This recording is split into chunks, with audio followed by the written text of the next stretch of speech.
Vermont is a unique state with an economy primarily based on tourism. A few major companies are making a lot of money, but most of the jobs available for residents are low-wage earning service industry employments.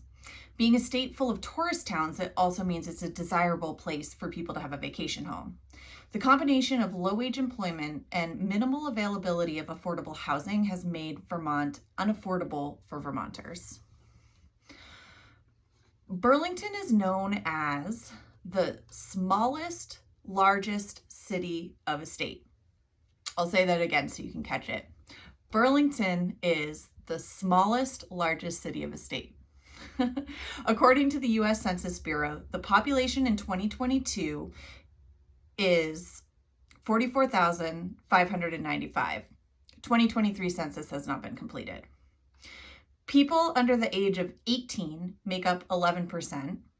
Those over the age of 65 make up 11%. So that leaves 70% of people in Burlington in the workforce. Burlington's a college town, and that keeps the median population age lower. Burlington also has housing prices similar to larger cities like New York City and San Francisco. According to the U.S. Census Bureau, Burlington's median salary is $65,000 a year. New York's $81,000. San Francisco, $136,000. Now, rental prices in Burlington for a one bedroom, according to the Census Bureau, $1,540 a month. New York, $1,507. San Francisco, $2,316. These numbers alone make Burlington one of the most expensive cities to live in. Vermont's a tourist state. That creates a lot of jobs throughout the state, paying low-paying service industry jobs. Minimum wage or low-wage jobs make it nearly impossible for a person to live in Burlington at the current housing prices. The minimum wage right now is $13.18, and that's increasing to $13.67 in January of 2004. Vermont's not just Burlington, though, so it's important to also look at the cost of living in rural areas.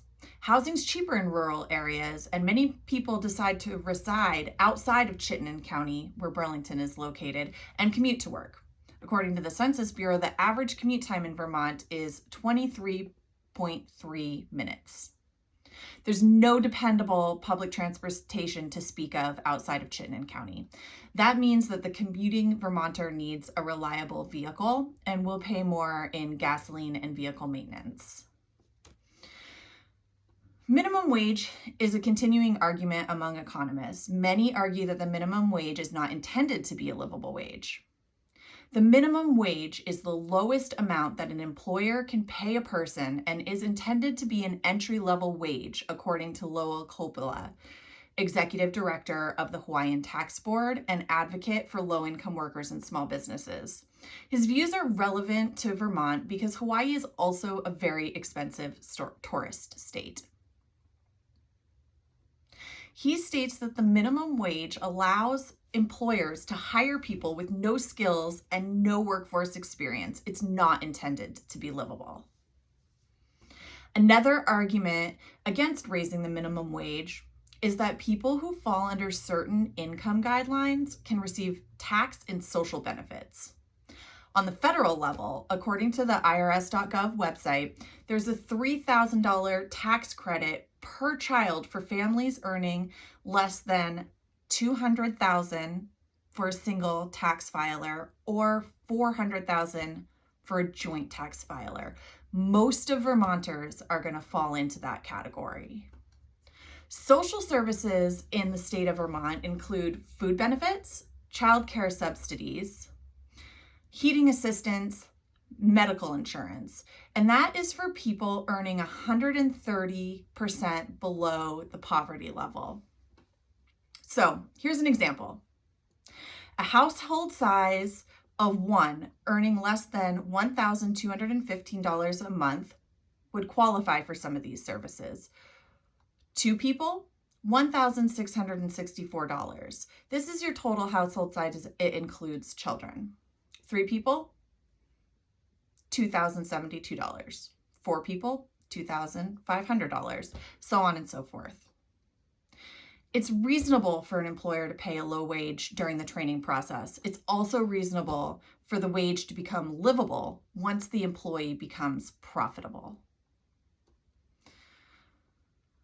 One argument for the minimum wage is that teenagers who live at home are the ones who would be working for minimum wage. They wouldn't have the same living expenses as adults. Burlington, however, is a sanctuary city. That means that refugees can find a home and a life in Burlington. There's services that help place them with homes and jobs and training. These people are entering the workforce in our community, and they need training. However, they're not new to the workforce on a global perspective. They were likely employed and have skills from where they previously lived. They also likely need assistance in learning our culture and our language. These people cannot afford to make the minimum wage. Yannette Lathrop is a senior researcher and policy analyst at NELP and is an advocate for economic and social policies. She argues in her essay in support of the $15 minimum wage in Vermont that the $13.18 wage is no longer enough. Since 2022, a single Vermont resident needs more than $18 an hour, while those living and caring for at least one child need significantly more. Vermont is affordable for non-Vermonters because they can live here while receiving higher wages from other states. For some, the cost of living in Vermont is more affordable than where they originally came from. Now, the cost of living is defined as the cost to live in Vermont in both urban and rural areas, and they're looked at separately. These costs include food, shelter, taxes, utilities, heat, and healthcare. Household size when you're looking at the cost of living in Vermont is defined by the IRS as anyone living in your household, including people you put on your tax form. The reason for this is that if you have more people in your household, more adults in your household specifically, that some of the utilities and basic costs would be split among the adults, even if they're not claimed on your tax form. I mentioned the median rent and the median income earlier. I wanted to define those terms as well. I spoke with DJ Benway, an economist for the Virginia Department of Housing and an alumni of the University of Utah with a master's degree in microeconomics. He explained it this way. If Jeff Bezos and Elon Musk moved to Vermont, the average income would increase significantly, and it would no longer be a good representation of Vermont residents. And that's why the median income is used rather than the average. The state of Vermont puts out a livable wage report every year that looks at all the factors of living in Vermont. In 2022, it was determined that the living wage would be a median of $15.33 an hour. A single person in an urban area would need $20.03 and rural $18.80. A single parent with one child, $35.50 in a rural area. In a urban area, $31 in a rural. Two adults, no children, $15.11 in an urban area, $15.55 in a rural area.